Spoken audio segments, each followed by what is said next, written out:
তুমি তুমি তুমি শুধু এই মনের আনাচে কানাচে, সত্যি বলো না কেউ কি প্রেমহীনা কখনো বাঁচে।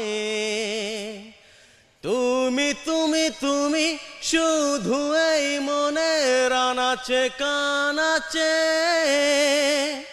সত্যি বলো না কেউ কি প্রেমহীনা কখনো বাঁচে। এই বিষয়টা তখন হয়েছে যখন আমি ক্লাস 9-10-এ ছিলাম।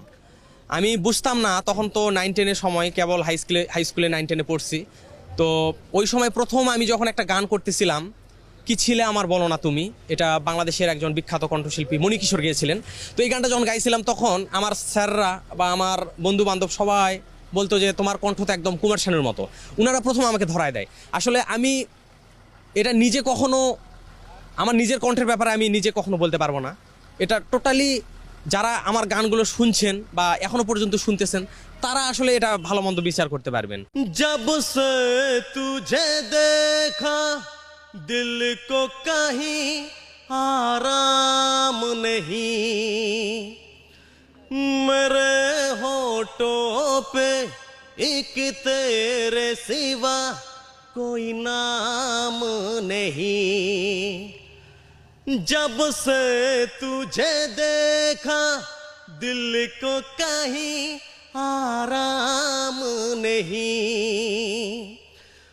मेरे होठों पे एक तेरे सिवा कोई नाम नहीं।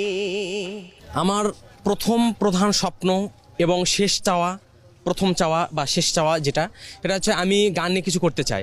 এবং এজন্য যারা ঊর্ধ্বতন সঙ্গীত বিশেষজ্ঞরা আছেন তাদের কাছে আমার অনুরোধ থাকবে, তারা আমার গানটি শুনবেন এবং যদি তাদের কাছে ভালো লাগে অবশ্যই তারা যেন আমাকে সুযোগটা সৃষ্টি করে দেন, আমাকে যেন বড় একটা প্ল্যাটফর্মে নিজেকে তুলে ধরার, গোটা দেশবাসীর সামনে তুলে ধরার একটা সুযোগ করে দেন।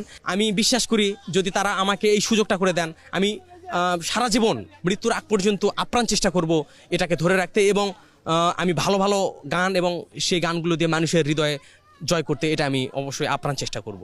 जिया जाए ना जाए ना जाए ना ओरे पिया रे, जिया जाए ना जाए ना जाए ना ओरे पिया रे,